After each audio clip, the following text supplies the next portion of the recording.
छैन, खाली म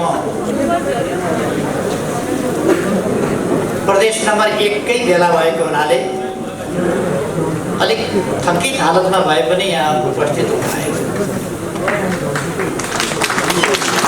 केही कुराहरू मात्रै भन्छु। देशको परिस्थितिको बारेमा साथीहरूले बताइसक्नु भएको छ। केही मान्छेहरू कोलो मचाएर हिँडेका छन्, हल्ला खल्ला गरेर हिँडेका छन्, केहीलाई बडो पीर पनि परेछ त्यस कुरा। देश बर्बाद हुन लाग्यो, देश डुब्नै लाग्यो। कहाँ देख्नु उहाँहरूले के बेलले संविधान च्यात्यो, धुजै पार्यो, त्यो पनि भनेको छ। र उहाँहरूलाई साह्रै पीर परेछ। यस्तो देशै बर्बाद हुन लागेको बेला पनि के बेओलीको अनुहार चाहिँ नि अँध्यारो छैन, मुस्कुराइराखेका छ, हाँसिराखेका छ।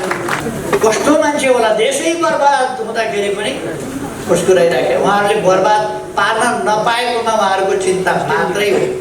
उहाँहरूले देश बर्बाद पार्न नपाउँदा मैले अनुहार अँध्यारो किन लगाउने? उहाँहरूले बर्बाद गर्न खोज्नु भएको थियो, बर्बाद गर्न दिएन, बर्बाद पार्न पाउनु भएन, अँध्यारो म किन पार्ने? उहाँहरूलाई बडा चिन्ता लागेछ, दुःख लागेछ। के बेली मान्छे हँसाउँछ, मान्छे हँसाएर हिँड्छ, अनि के म मान्छे मार्दै विधवा बनाउँदै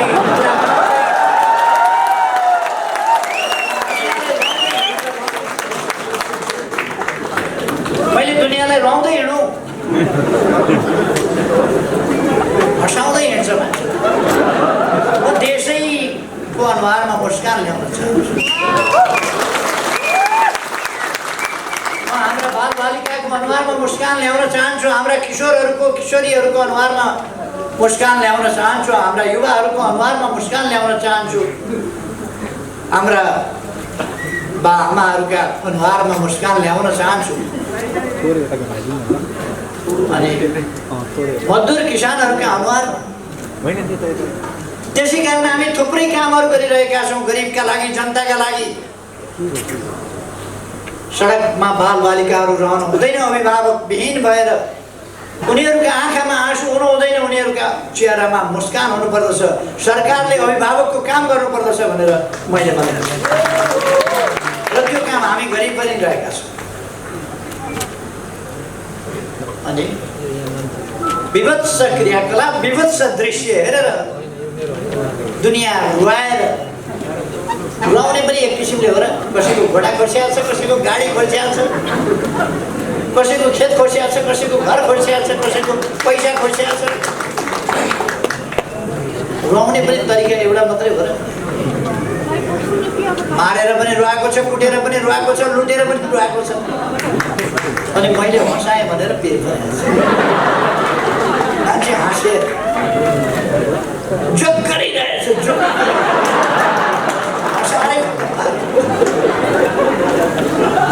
नेपाली जनता हाँसेकोमा किन पिर पर्यो होला? नेपाली जनता खुसीबाट हाँसे किन पिर पर्यो? रुवाउन खोजेका थियौ, सक्दैनौ, सकेनौ, रुवाउन दिने छैन। अनि हामी किन पिर मान्ने? हामीले लामो समय सङ्घर्ष गरेर, यति लामो सङ्घर्ष गरेर, बलिदानपूर्ण सङ्घर्ष गरेर जुन उपलब्धि हासिल गरेका छौँ, त्यो कसैको इसारामा, कसैले कसैको स्वार्थका लागि वा आफ्नै निजी स्वार्थका लागि कसैले पनि जनताले प्राप्त गरेका यी उपलब्धिहरूलाई तलमाथि गर्न सक्ने छैन, गर्न दिने छैन। अब आगामी दिनमा हामी कसरी अगाडि बढ्छौँ? हाम्रो विकासको दर उच्च दरका साथ, तीव्र गतिका साथ विकास अगाडि बढिरहेको थियो। कोभिडले हामीलाई अलिकति पछाडि पार्यो, तर हामी माइनसमा गएनौँ। दुनियाँभरि जुन तहको विच्छेद बनायो कोभिड-19ले, हाम्रो जनजीवन वा हाम्रो अर्थतन्त्रलाई त्यस ढङ्गले छेद विच्छेद बनाउन सके, बहुतै ठुलो क्षति पुर्यायो। र त्यो ठुलो क्षतिबाट अब हामी बिस्तारै छुटकारा पाउँदैछौँ।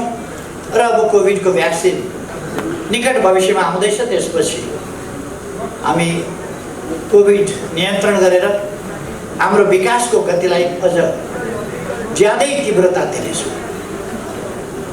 2 वर्ष गत आर्थिक वर्षको फागुन चैत वैशाख जेठ असार यी महिनाहरू कोभिडद्वारा प्रभावित भए। खास गरी चैत वैशाख जेठ असार 4 महिना त लकडाउनमा बित्यो। यसरी हामीलाई कठिनाइको धेरै सामना गर्नु। अब हामी त्यसबाट छुटकारा प्राप्त गर्दैछौँ। हाम्रा विकासका प्रयासहरू अहिले पनि थुप्रै विकासका कामहरू अगाडि बढेका छन्। थुप्रै। मैले धेरै केही भनिरहनु पर्ला जस्तो लाग्दैन। साथीहरूले आफ्ना ठाउँमा आफ्ना गाउँमा बाटाघाटाहरू बनेका, खाने पानी पुगेका, बिजुली पुगेको, कृषिको क्षेत्रमा आधुनिकीकरण कसरी गर्ने त्यसको एउटा लहर सिर्जना भएको, नयाँ जागरण, नयाँ अभियान, देश विकासको अगाडि बढेको, यी कुराहरू देख्नु भएको छ। यस्तो प्रतिकूल अवस्थामा पनि हामीले कसरी काम गरेका छौँ साथीहरूले देख्नु भएको छ।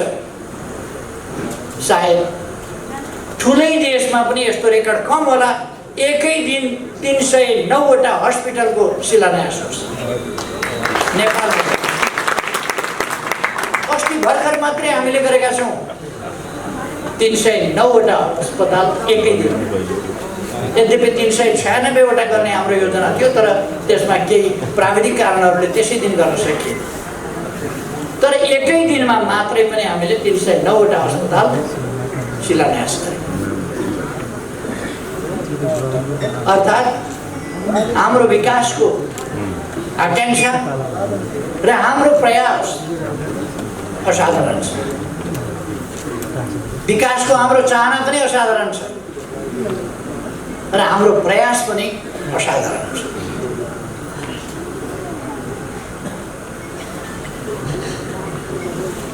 अहिले निर्वाचनमा जाँदा देश सङ्कटमा पर्यो हुन्छ।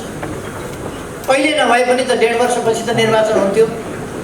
भनेपछि 1.5 वर्षपछि त देश त सङ्कटमा पर्ने नै रहेछ। यी मान्छेहरूको परिभाषामा के भने निर्वाचन भनेको देश सङ्कटमा पर्नु रहेछ, अथवा निर्वाचन नगर्ने प्रणाली यिनलाई चाहिएको रहेछ। सत्ता कब्जा गर्ने, जनताको अभिमतमा नजाने, जनताको भोटमा नजाने, जनादेश नमान्ने, भन्दाखेरि जनादेश लोकतन्त्र नमान्ने, लोकतन्त्रको नाम जप्ने। तपाईहरुले सुन्नु हो, अदालतले यदि हामीले भनेको मानेन भने हामी जनताद्वारा फैसला गर्छौं। जनता नै सबैभन्दा। ए बाबा, लोकतन्त्रमा जनता त सार्वभौम सत्ता छ, महान छ, तर स्वतन्त्र न्यायालय पनि हुन्छ। लोकतन्त्रमा स्वतन्त्र न्यायालयले स्वतन्त्र ढङ्गले फैसला गर्छ, गर्न पाउनुपर्छ। त्यो लोकतन्त्र हो। जनता सार्वभौम छन् भनेपछि अदालत चाहिँदैन। लोकतन्त्रमा अदालत हुँदैन। जनता सार्वभौम छन् भनेपछि कुनै अड्डा चाहिँदैन। जनता सार्वभौम छन् भनेपछि पार्लियामेन्ट चाहिँदैन। जनता सार्वभौम सत्ता सम्पन्न छन् भनेपछि सरकार चाहिँदैन। लोकतन्त्रका मूल्य मान्यताहरू हुन्छ। जनता सार्वभौम छ, अन्तिम निर्णय, अन्तिम फैसला जनताले गर्छ जस्तो आगामी निर्वाचनमा गर्नेवाला छ। निर्वाचन सम्झिएपछि तर केही छैन। निर्वाचन भन्यो कि जला सपनामा पनि निद्रामा पनि जान्छ। निर्वाचन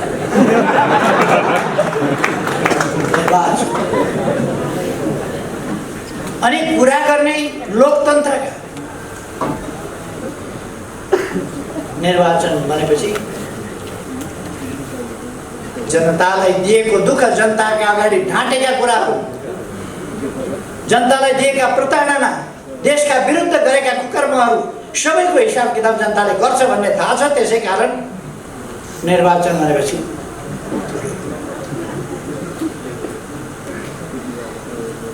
केही मान्छेहरू अस्ति केन्द्रीय कमिटीको बैठक बोलाए मैले। महासचिवले बोलाउनु भयो, मेरो परामर्श। केन्द्रीय कमिटीको बैठकमा केही नेताहरू आएन। टाउको दुख्यो कि पेट दुख्यो कि केही हो कि कसैको बिहे भोज यताउता थियो कि किन आएन थाहा भएन। पछाडि निर्वाचन आयोग पुगेका रहेछन्। असली हामी हौँ पार्टी, अचम्म लाग्यो। असली पार्टी हामी हौँ, पार्टी हाम्रै हुनुपर्छ, सूर्य चिन्ह हाम्रै हुनुपर्छ, हामी नै पार्टी हौँ भनेर निर्वाचन आयोग गर्छ। अनि पार्टी तपाईँहरू नै हो भने ठिक छ नि त, आउनुहोस् न त केन्द्रीय कमिटीमा आउनुहोस् न। किन आए? केन्द्रीय कमिटीको बैठकमा नआउने निर्वाचन आयोग गएर त्यो बर्माजियामा पनि यस्तो हुँदैन। असली पेडा पसल, असली बुढाको पेडा पसल भनेर असली मै हुँ भन्ने त्यहाँ पनि यति साह्रो। त्योभन्दा हद नागेर बैठकमा नआएर, अध्यक्षलाई थाहा छैन, महासचिवलाई थाहा छैन, निर्वाचन आयोगमा गएर चुनाव घोषणा हुनु भयङ्कर अपराध हो। त्यसो भने सूर्य चिन्ह किन चाहियो त तपाईँहरूलाई? सूर्य चिन्ह चाहिँ दाबी गर्न जानुभएछ। सूर्य चिन्ह दाबी गर्न जाने मान्छेको जो एकपल्ट पनि सूर्य चिन्हबाट चुनाव लडेको छैन, उसले सूर्य चिन्ह त मेरो हो, एकपल्ट पनि सूर्य चिन्हबाट लडेको छैन। अनि सूर्य चिन्ह हाम्रो हो भनेर हामी दर्ता गरेदेखि अहिलेसम्म त्यसै चिन्हबाट चुनाव लडेका छौँ। त्यो हाम्रो पार्टीको चिन्ह हो। प्रचण्ड र मेरो बिचमा 74 साल असोज 14 गते सहमति भएको थियो, चुनाव सँगै लडौँ, एउटै चिन्ह सूर्य चिन्हबाट चुनाव लड्छौँ। 14 गते सहमति भएको थियो, 16 गते उहाँले सहमति तोड्नु। सहमति नतोडेको भए एकपल्ट कमसेकम उहाँले सूर्य चिन्ह लिएर लडेको हुन्थ्यो। सूर्य चिन्ह भएका मतदाताले अन्तै भोट हालेर उहाँलाई जिताइदिनु पर्यो, तर उहाँले सूर्य चिन्ह लिनु भएन। अहिले उहाँलाई सूर्य चिन्ह चाहिएछ। सूर्य चिन्ह चाहिन्छ भने बैठकमा आउने गर्नुहोस्, बैठकमा आउनु। सूर्य चिन्ह चाहिन्छ। अर्को उहाँहरू निर्वाचन हुनु हुँदैन, पुरानै संसद पुनर्स्थापना हुनुपर्छ भनेर अदालत जानुभएछ। उहाँहरूसँग कुनै तर्क रहन्छ? कुनै तर्क छैन। झुट, बेइमानी, फरेबीको सहारा लिएर उहाँहरू त्यहाँ बोल्न जानुहुन्छ।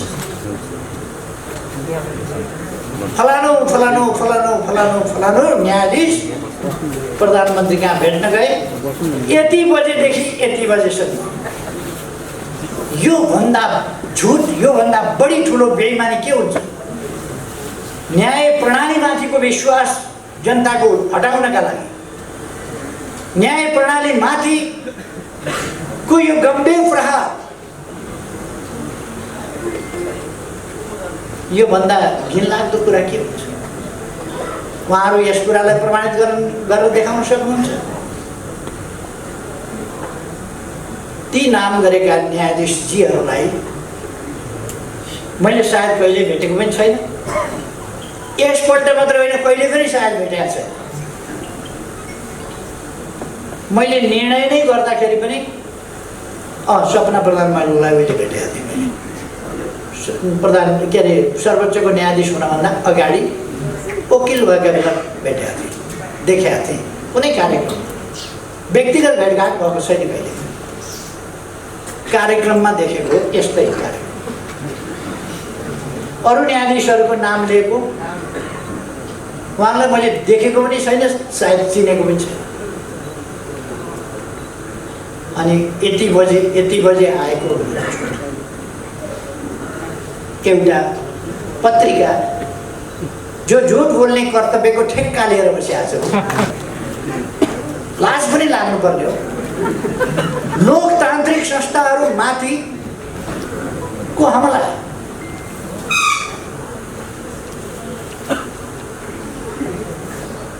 केही तर्क रहन्छ उहाँहरूसँग।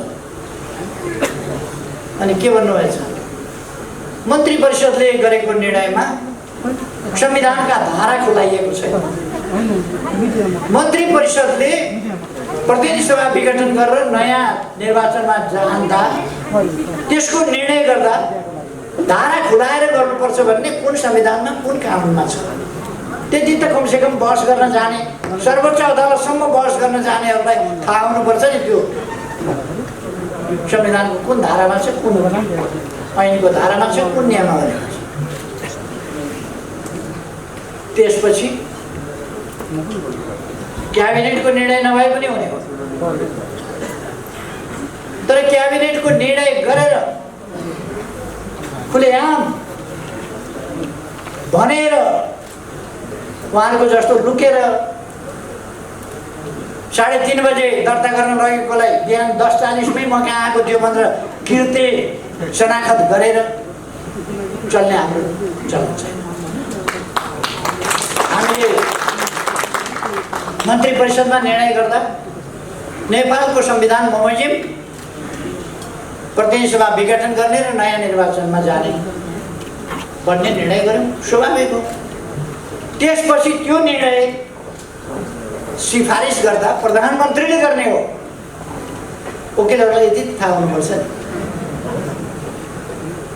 त्यो प्रधानमन्त्रीले सिफारिस गर्ने हो। प्रधानमन्त्रीले सिफारिस गर्दा संविधानको धारा 76 को 1 उपधारा 1, धारा 76 को उपधारा 7 र संविधानको धारा 85 तथा हाम्रो आफ्नै देश र अन्य हाम्रै जस्तो संसदीय प्रणाली भएका देशहरूमा भएका अभ्यासहरूलाई समेत ध्यानमा राखी विघटनको यो सिफारिस गरेको छु भनेर मैले सिफारिस गरेको छु। त्यही कुरा कोट गरेर, त्यही कुरा उल्लेख गरेर राष्ट्रपतिबाट विघटन भएको छ। राष्ट्रपतिको विघटन नै सन्देहास्पद कठै गरे। कमसेकम तर्कमा आउनुहोस् न, कमसेकम बहसमा आउनुहोस् न, संविधानका धारामा आउनुहोस्, संविधानको मर्ममा आउनुहोस्, संविधानको अक्षरमा आउनुहोस्, संसदीय अभ्यासमा आउनुहोस्, संसदीय प्रणालीका अभ्यासमा आउनुहोस्, देश दुनियाँका अभ्यासमा आउनुहोस्। म साथीहरूलाई सोध्न चाहन्छु एउटा, नेकपा अथवा नेपाल कम्युनिस्ट पार्टी नेकपा भन्ने नामको हाम्रो पार्टीमा जस्तो भाँडभैलो, अराजकता, अनुशासनहीनता, आन्तरिक अन्तर्ध्वंस कुनै पार्टी संसारको कतै देख्नुभएको छ? अरू कुनै पार्टीमा यस्तो देख्नुभएको छ? आफ्नै अध्यक्षका विरुद्ध टेलिभिजनमा गयो, बुरुक उफ्रियो, मन परि बोल्यो, अखबारमा गयो, उफ्रियो, बोल्यो। यति अराजकता, यति अनुशासनहीनता देख्नुभएको छ? कुनै देशको राष्ट्रपतिमाथि गाल मुखाल अश्लील जे पाए त्यही बोलेको, कुनै असभ्य भन्दा असभ्य कहीँ कोही छ भने पनि नेपालका केही बुद्धिजीवीहरू बाहेकहरूले बोले सुन्नुभएको छ? केही बुद्धिजीवीहरू, केही जानकारहरू, केही राजनीतिज्ञ हौँ भन्नेहरू कस्तो बनाउन खोजेको छ यो देशलाई? कस्तो बनाउन खोजेको छ? राष्ट्रपतिको संस्था, राष्ट्रको सर्वोच्च संस्था, त्यसको मान मर्दन गरेको छ, बेइज्जती गरेको छ, गाल दुखाल त्यसमाथि तथा नाम बोलेको छ र त्यसको एकदमै हुर्मत लिएको छ।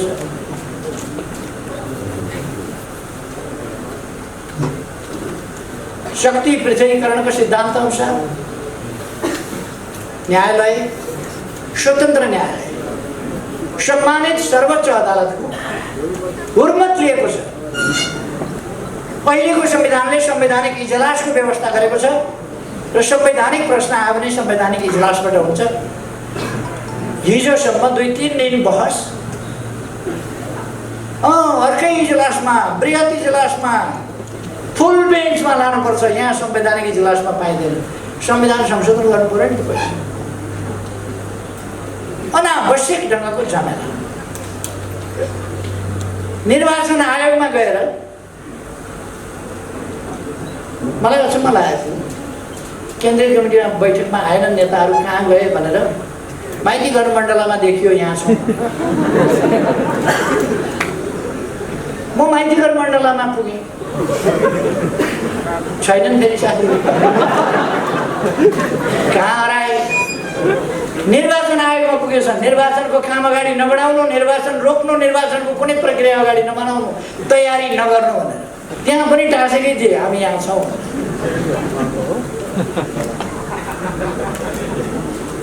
उहाँहरूको त्यो एउटा ब्रान्ड नै हुन लागेछ, हामी यहाँ छौँ वाला ब्रान्ड। अब नेपाली जनताले उहाँहरू कहाँ हुनुहुन्छ भन्ने कुरा थाहा पाउनलाई र उहाँहरू को हो भन्ने थाहा पाउनलाई हामी यहाँ छौँ छापवाला मान्छे यहाँ आइपुगेछ है भनेर थाहा पाउनु। हामी यहाँ छौँ ब्रान्ड, हामी यहाँ छौँ भन्ने छापवाला। निर्वाचन आयोग जाँदाखेरि पनि यसो हेरेको त साँच्चीमा त हामी यहाँ छौँ।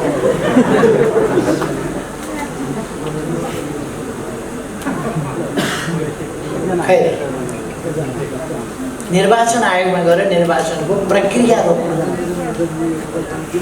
यो निर्वाचन आयोग सधैँ निर्वाचनको तयारीमा हुन्छ, सधैँ। जति बेला निर्वाचन जति बेला पनि लाग्न सक्छ। उपनिर्वाचन गर्नुपर्ने हुन्छ, बिचमा निर्वाचन गर्नुपर्ने हुन्छ, जुनसुकै बेला पनि। त्यसकारण आफू उसको नामै निर्वाचन आयोग, कामै निर्वाचन, त्यसकारण ऊ सधैँ तयार हुन्छ। निर्वाचन घोषणा भइसकेपछि त तोकिएका मितिमा उसले निर्वाचन सम्पन्न गर्नुपर्ने भएको हुनाले ऊ त्यो तोकिएकै मितिमा निर्वाचन सम्पन्न गर्न क्रियाशील भइहाल्छ, मिति तोकिने बित्तिकै। अनि लोकतन्त्रका पक्षधरले संसद विघटन भइसकेका छ, निर्वाचन नगराउनुहोस् भन्छ। कहाँ लान खोजेको देशलाई?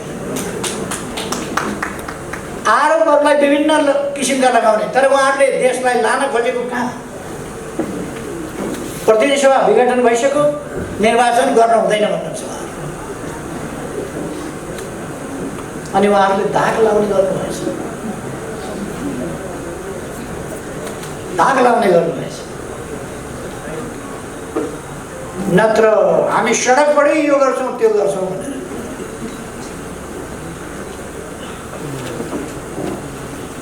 नेपाली जनतामा सचेतनता आइसकेको, अहिले पनि उहाँहरूले थाहा नपाउनु भनेको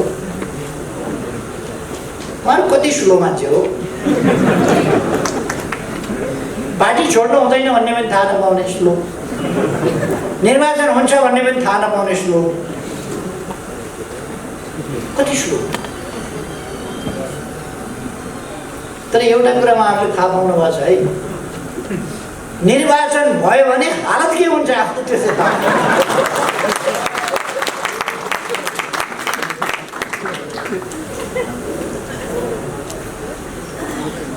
अनि अस्ति मैले केही ठाउँहरूमा भने उहाँहरूले केपी ओलीलाई अध्यक्षबाट निकालिदिउँ, हटाइदिउँ, पार्टीबाटै निकालिदिउँ भनेर के बोल्नु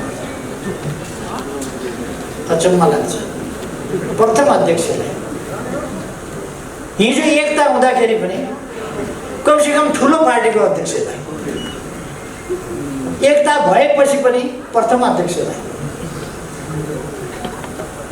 राजनीतिक हिसाबले पनि अलिक जेठो पुरानै अध्यक्षलाई, उहाँहरू 33 वर्षदेखि हुनुभएको छ भने त हामी पुराना हौँ भन्नु होला। तर अध्यक्षमा चाहिँ उहाँहरू पुरानो हो। उहाँहरू हेर्नु होला बाँचिन्जेल अध्यक्ष रहनुहुन्छ, 3 जना मात्रै किन रहन्छ। अब अर्को एकजनाले न्यु खोज्नुभयो भने उहाँ पनि अध्यक्ष भएर 3 जना अध्यक्ष उहाँहरू बस्नुपर्छ। अध्यक्ष चाहिँ बाँचिन्जेल उहाँहरू हुनुहुन्छ, यो चाहिँ ग्यारेन्टी नै हो। अध्यक्ष छोड्नुहुन्छ, जेसुकै छोड्यो, पार्टी छोड्नुहुन्छ, सरकार छोड्नुहुन्छ, जे जाओस् जाओस्, अध्यक्ष त्यो चाहिँ फेरि उधार मान्नु नै उहाँहरू नर्दा अध्यक्ष नै एउटा त्यसकारण माधव नेपालजी अध्यक्ष हुनुभएछ नब्बे कसले छानेको अध्यक्ष हुन त उहाँ नछानिकन हुने बानी परेको मान्छे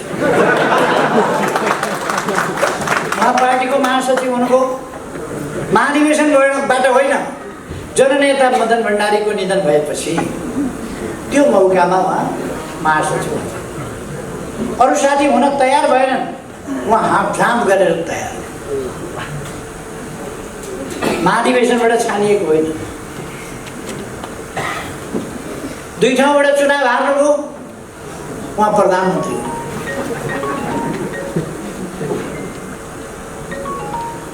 यसपल्ट मसँग चुनाव हुनुभयो हाताहाती चाहियो अध्यक्ष लेखिदियो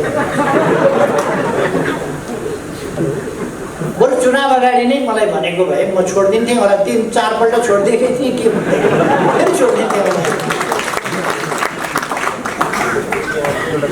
त्यस बेला उहाँले अलिक दम्म भयो म प्रधानमन्त्री भइसकेँ म 3 कार्यकाल पार्टी प्रमुख भएर चलाइसकेँ जाल झेल षड्यन्त्र टिकडमले मान्छेहरूलाई काबुमा राखिसकेका छु सबैलाई कार्यकर्तालाई भन्ने उहाँलाई बताउँदा त्यस कारण मसँग लड्न तयार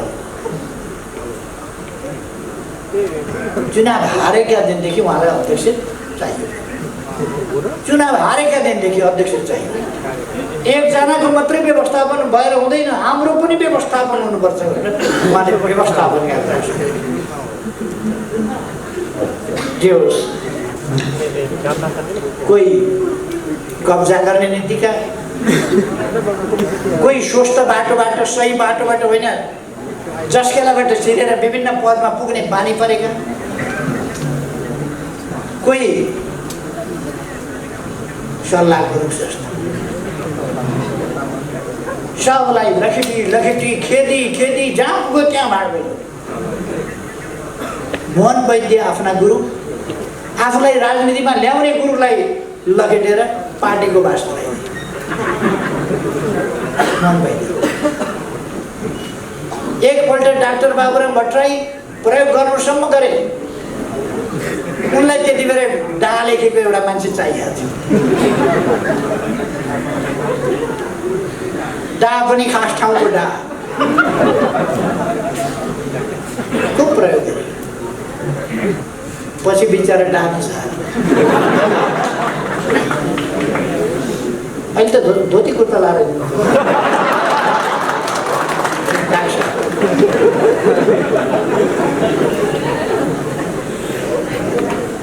मान्छे झुक्क्याउन त्यता जानु झुक्क्याउनका लागि मोहन वैद्यलाई उता फेरि जङ्गल लखेडिदिनु के उसलाई विप्लवलाई जङ्गलतिर लखेडिदिनु तैपनि म हारिन मान्छे हो यो भालुलाई त मान्छेले ल्याएर तालिम दिएको छ बाँदरलाई त मान्छेले ल्याएर तालिम दिएको छ त मान्छे हो किन तालिम दिन सकिन भनेर समाजले ल्याएर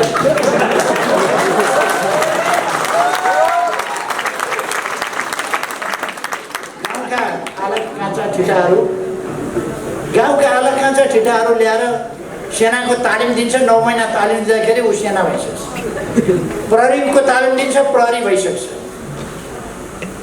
अलिक समय खेलाएपछि सर्कसमा केटाकेटीहरू सर्कस बाज भइसक्छ अलिक समय तालिम दिएपछि खेलाडी भइसक्छ अलिक समय वाद्यवादन सिकायो भने बजाउन राम्ररै जान्ने भइसक्छ यो कम्युनिस्ट तालमा हिँड्नलाई 3 वर्ष सिकाएँ मैले तालिम दिएँ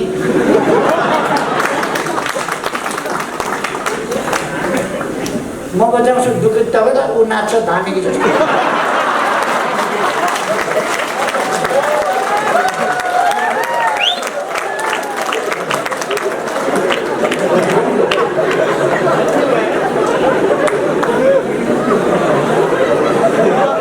हामी नाच्दै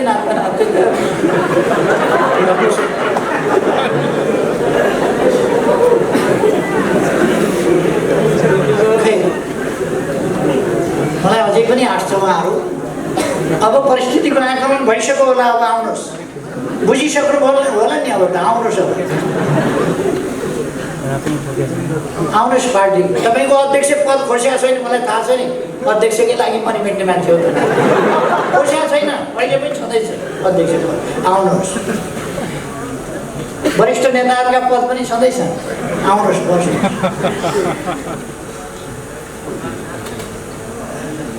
उहाँहरू रन्थनिएर कुद्नु भएको छ, कहाँ कहाँ कुद्नु भएको छ, कहाँ कहाँ कुद्नु भएको छ, मन परी बोल्नु भएको छ, मुख छाड्नु भएको छ, जथाभावी बोल्नु भएको छ। यस्तो हुँदाखेरि पनि केपी ओली मुस्कुराउँछ। के भयो? चुनाव हुँदैछ,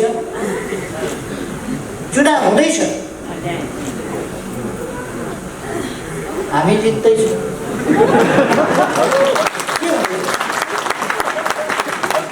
चुनाव भनेकै त्यही हो, कसैले जित्नै पर्दैन। आउनुहोस्, पार्टीमा आउनुहोस्, पार्टीमा आउनु भने चुनावमा आउनुहोस्, अरू केही भयो। अब प्रदेश नम्बर 1 का साथीहरूसँग म भन्न चाहन्छु, नाम 1 नम्बर भएपछि काम कति नम्बर गर्नु पर्यो? नाम चाहिँ 1 नम्बर, काम चाहिँ 7 नम्बर। 1 नम्बर नाम राखेपछि प्रदेश नम्बर 1 ले त नाम फेर्नै मानेको छैन। 1 नम्बर हामी छौँ, 1 नम्बर। यो चुनावमा देखाउनु पर्यो हामी 1 नम्बरै हौँ भनेर, 1 नम्बरै हौँ भनेर देखाउनु पर्यो। त्यहाँ विशुद्ध खालका तत्त्व, गलत खालका तत्त्व, धोकेबाज तत्त्वहरू, त्यस्ता तत्त्वहरूलाई सबक सिकाउने बेला यही हो। देशप्रति बेइमानी गर्नेहरूलाई जनताले सबक सिकाउने बेला यही हो। वामपन्थी आन्दोलनप्रति बेइमानी गर्नेहरूलाई वामपन्थीहरूले सबक सिकाउनु पर्ने बेला यही हो। त्यसकारण म साथीहरूलाई भन्न चाहन्छु, तपाईँहरू धनबाट छुटेका बाण जस्तो गतिशील हुनुपर्दछ, अत्यन्त तीव्र गतिका साथ आफ्नो लक्ष्य भेदन गर्ने त्यो सामर्थ्य बोकेका गतिशील हुनुपर्छ। म खास गरी हाम्रा युवाहरूलाई, नयाँ पङ्क्तिका भाइ बहिनीहरूलाई भन्न चाहन्छु, तपाईँहरू कि मनमा एउटा कुरा बाहिर अर्को कुरो राख्ने यस्ता तत्त्वहरूको भ्रममा कतै नपरे आन्दोलनको रक्षा गर्ने, लोकतन्त्रको रक्षा गर्ने, लोकतन्त्रलाई साँचो अर्थमा कार्यान्वयन गर्दै अगाडि बढाउने काम र विकासलाई, भोलि देशको विकासलाई सुनिश्चित गर्ने काममा तपाईँहरू लाग्नु पर्यो, अगाडि बढ्नु पर्यो। म तपाईँहरूलाई आग्रह गर्छु।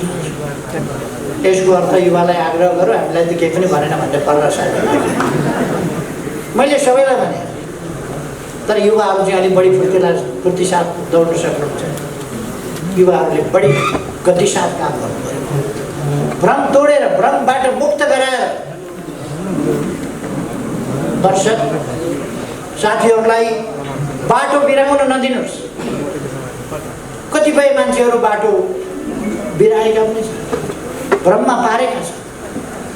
विभिन्न प्रकारका जाली जेलीहरूले त टुना मुना जाल जेल अनेक गर्छन् नि, यो टुना मुनामा पर्दैन। हामीले देश बनाउनु छ, समृद्ध नेपाल बनाउनु छ, सुखी नेपाली बनाउनु छ, त्यो बाटो हामीले समातेका छौँ। त्यस बाटोमा हामी तीव्रताका साथ अगाडि बढेका छौँ। यसलाई थप गति यस निर्वाचनले दिनुपर्दछ। निर्वाचनमा यस्तो एउटा जनताको आन्दोलनको आँधीबेहरी सिर्जना गर्नुपर्दछ, तुफान सिर्जना गर्नुपर्दछ, जसबाट हामी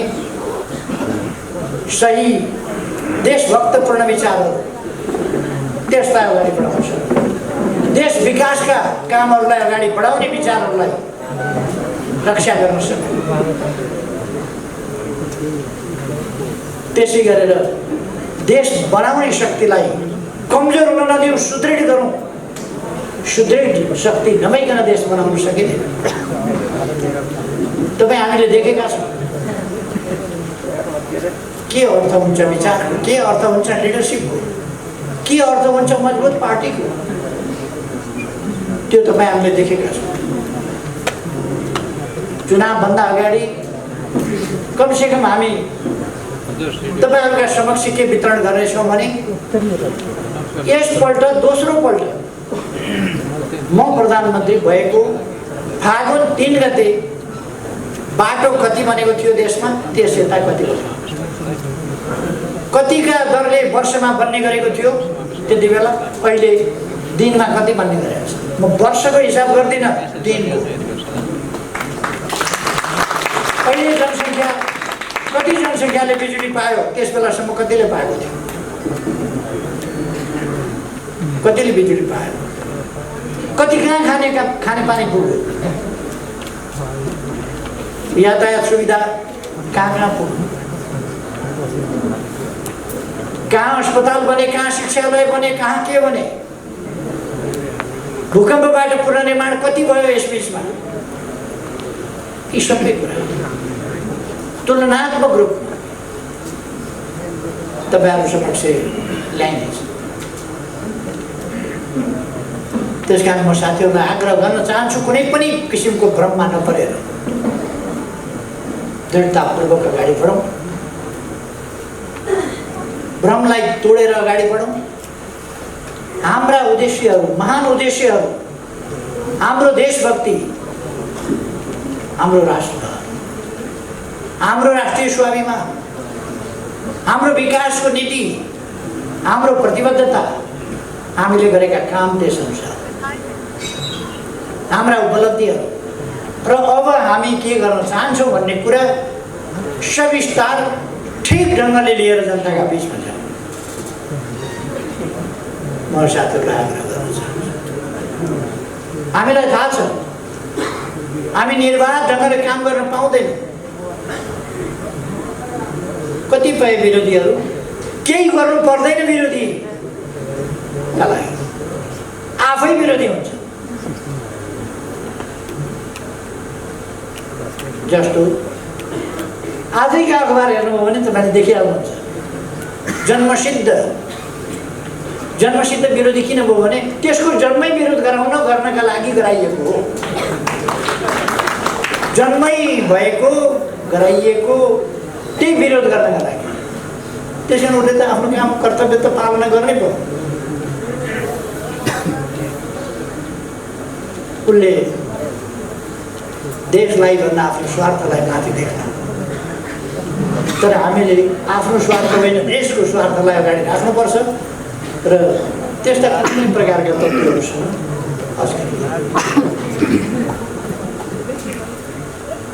फेरि मैले धेरै समय नलिउँ, मैले अघि नै भने म अलिक धेरै नै थकित हालतमा पनि छु।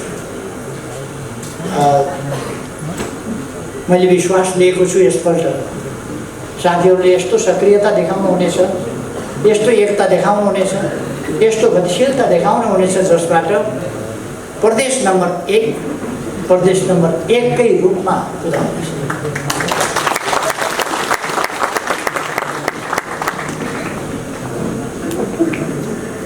म कुनै कोही पनि केटाकेटीको बारेमा कुरा गर्न चाहन्छु। यो केटालाई जिताएर पठाउनुहोस्, मन्त्री बनाएर पठाइदिन्छु भनेर मन्त्री बनाएर गरियो। एक दिन त पुक्का लात्ताले हानेर भाग्यो। को भनेर यसो हेरेर त उही केटा। त्यस्तो अल्झिनु हामीलाई छैन, हामी अल्झिँदैनौँ, हामी अगाडि बढ्छौँ। युवाहरूको कुनै कमी छैन, त्यसका युवाहरू एकदम अरू पनि नयाँ युवा साथीहरूलाई समेटेर व्यापकलाई समेटेर भ्रममा परेकालाई पनि भ्रममुक्त गरेर अगाडि लिएर तपाईहरुको सक्रियताले देशलाई अझ सजिलो बाटोमा अगाडि बढाउन, सजिलो बिन्दुमा पुर्याउन महान योगदान गर्न सकोस्, तपाईहरुका मेहनत सफल हुन सकुन्। धेरै धेरै शुभकामना दिन चाहन्छु र आफ्नो